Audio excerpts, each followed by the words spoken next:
মূত্রে যদি অতিরিক্ত ইউরিয়া পাওয়া যায়, ইউরিয়া তো থাকবেই, যদি এক্সেসিভ থাকে ওই টেস্ট করলে বোঝা যায়।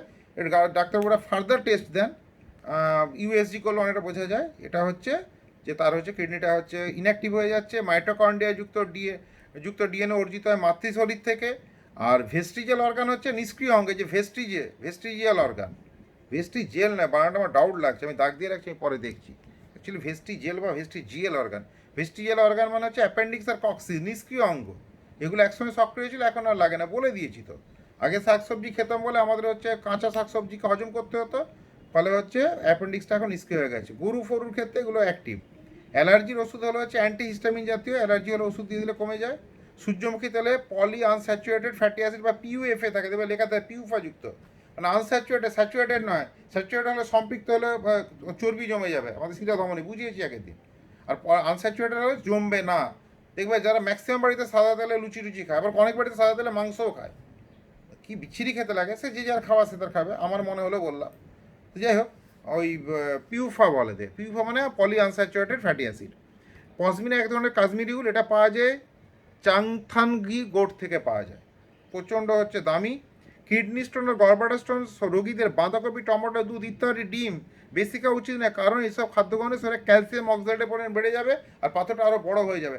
প্রবলেমটা হচ্ছে ধরো হচ্ছে এতে অনেকে বুঝতেই পারে না তার পাথর আছে, তার গল ব্লাডারে, কিন্তু বড় হয়ে গেলে কারো কথা শুনবে না, যত বড়ই ডাক্তার হোক না কেন। হোমিওপ্যাথি ডাক্তার বলছেন ওটা কি করবে, খোঁচা দেবে, কাকে, লিভারকে। খোঁচা দিলে লিভারে ঘষা খেতে খেতে কী হবে, ওটা ঘা হয়ে যাবে, ক্যান্সার হয়ে যাবে। ফলে গল ব্লাডার স্টোন বড় হয়ে গেলে ওগুলো সব করে লাভ নেই, ওটাকে অপারেট করে বার করে দেওয়াটাই বেটার। কিডনি স্টোন ফোনগুলো ওগুলো ওষুধে চলে যায়, হোমিওপ্যাথি অ্যালোপ্যাথিও ওষুধ আছে। মেথি বীজটা, এটা কিন্তু ডায়াবেটিস রোগ প্রতিরোধ। মেথির জল, মেথি যে ওই যে পাতাটা, ওটা তো মাংস দিলেও ভালো লাগে। অ্যাজোলা বা নীলাভ সবুজ শৈবাল, এগুলো কি জৈব সার, মানে এগুলো নাইট্রোজেনকে আবদ্ধ করে, মরে গিয়ে মাটিতে মিশে যায়। একজন প্রাপ্তবয়স্ক কার্যক্রম লোকের প্রতিদিন কার্বোহাইড্রেট পরিজাত খাদ্য 420 গ্রাম আর 600 গ্রাম কার্বোহাইড্রেট আর প্রোটিন, একটা গন্ডগোল আছে, এত গ্রাম কোথায় খাবে, এটা গন্ডগোল, ফুল গন্ডগোল আছে, আমাকে দেখতে হবে। এত কার্বোহাইড্রেট প্রোটিন নয়। সেরিব্রাল হেমারেজ ঘটে প্রচ্ছন্ন জিনের দ্বারা, যা যৌন ক্রোমোজোমে অবস্থিত। সেরিব্রাল হেমারেজ দেখবে অনেকের হচ্ছে হার্টটাকে পার করে দেয়, ব্রেনে গিয়ে হচ্ছে, আগের দিন বুঝিয়েছি, যখন আমাদের ওই শরীরের ভেতরে যে নালীগুলো আর কি, মানে হচ্ছে ধমনিয়া শিরার ভেতরে যে ডায়ামিটারটা যদি কমে যায়, যদি এখানে জমে যায়, তোমার হচ্ছে বলো না, চর্বি জমে যায়, তখন কী হয়, ব্লাডের ফ্লোটা বেড়ে যায়, তখন কোনো কোনো উত্তেজিত হয়ে জোরে ধাক্কা মারবে হার্টে, একদিকটা ব্লক করে দেয়, যে হালকা হালকা বেরোবে, বুকে যন্ত্রণা হবে, বেঁচে থাকবে। সেরকম জোরে হলে যদি আটকেই যায় তো মরে যাবে, ওই বুক ব্যথা করলে মরে গেল। আর যারা একটু বাইপাস করে নিয়ে যাবে তাহলে বেঁচে যেতে পারে। আর সেটা থেকেও যদি পেরিয়ে গেল, তখন ও তো বেরোতে যাবে প্রেসারটা, তখন এই নাক কান দিয়ে রক্ত বেরিয়ে যায়। এটা প্রচ্ছন্ন জিন, এটা হচ্ছে যৌন ক্রোমোজোমে অবস্থিত। পাইন, ফার্স, পার, এই ধরনের গাছগুলো তৈগা অঞ্চলে দেখা যায়। অ্যামোনিয়াম সালফেট গঠিত সার হচ্ছে মাটিকে সবচেয়ে বেশি আমলিক করে, আমি বলেছি 7-এর কম হলে আমলিক, 7-এর বেশি হলে পিএইচ ভ্যালুটা আর কি, অম্লকার সমতা। আচ্ছা, IET 1039 উচ্চ ফলনশীল ধান। মিথেন আর কার্বন মনোক্সাইড হলো জৈব গ্যাসের মানে উপাদান, যেগুলো গোবর গ্যাস।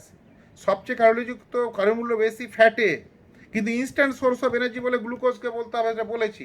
কেউ রান্না দৌড়ে এলে তাকে গ্লুকোজ দিতে হবে, সরাসরি ব্লাডে মিশে যাবে। আর যেটা খাবে, খাওয়ার পর হজম হয়ে গ্লুকোজ হয়ে মিশতে অনেক সময় লাগবে, সে যখন হাঁপাচ্ছে তার তো এনার্জি দরকার, প্লাসে মরেও যাবে। একটা লোক ছুটে এসে 5 মাইল, তাকে একটা ডিম সেদ্ধ দিয়ে দাও, মরে যাবে লোকটা। গ্লুকন ডি দিতে হবে, যে গুঁড়ো গ্লুকন ডি, বা সবচেয়ে ভালো গ্লুকন ডি জল দাও, লুজও দিতে পারো। আচ্ছা, তারপরে হচ্ছে টিস্যু কালচার, কথার অর্থ হলো জিন প্রযুক্তি দ্বারা উদ্ভিদের সৃষ্টি করা, এর মধ্যে বীজের পছন্দের মতন গুণগুলোকে ঢুকিয়ে দেওয়া যায়। এর মধ্যে হচ্ছে বীজের পছন্দ মতো গুণগুলোকে ঢুকিয়ে দেওয়া যাবে, মানে কি, বীজটা ধরো হচ্ছে হয়তো বলছি উচ্চ ফলনশীল হবে, রোগ প্রতিরোধকারী হবে, এটা। জোঁকের পৌষ্টিতন্ত্রে রক্ত এলেও যখন তঞ্চন বিরোধী পদার্থ থাকে হিরুডিন, মানে জোঁক আমাদের রক্ত খায়, রক্ত খেলে তো, রক্ত খাওয়ার পর তাহলে আমাদের ব্লাড বাইরে গেলে তো জমে যায়, কিন্তু ওদের জমছে না কেন, হিরুডিন থাকে, মানে আমাদের রক্ত খেলেও ওর শরীরে রক্তটা জমছে না, জমলে তো মরে যেত। আচ্ছা, NPK একটা মিশ্র সার, এর মানে নাইট্রোজেন, ফসফরাস আর বোধহয় পটাশিয়াম। শ্রীলঙ্কাতে উপযুক্ত পরিবেশ থাকা সত্ত্বেও কফি চাষ কম হয়, কারণ হচ্ছে পাতা ধসা রোগ শুরু হয়। মরুভূমি অঞ্চল উদ্ভিদদের ফুল ফুটে রাত্রিবেলা, কারণ পতঙ্গ রাত্রে কার্যকর হয়, প্রচণ্ড ইম্পর্টেন্ট। রাত্রেবেলা কেন ফুল ফুটে, পতঙ্গগুলো সারাদিন গরমে তলা থেকে, রাত হলে এটা একটা ইকোসিস্টেম তৈরি হয়ে গেল, মরুভূমির ইকোসিস্টেম।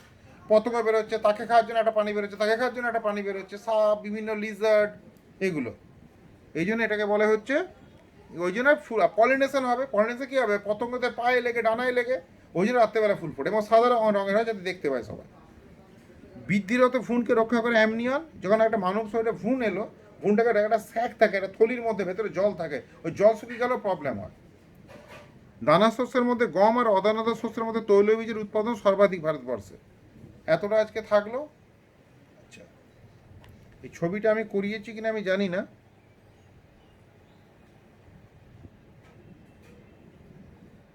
আমি দেখে নিচ্ছি, যদি এটা করাই তাহলে করাবো না, ওই হৃৎপিণ্ডের এটা, নাহলে আমি করিয়ে দিচ্ছি।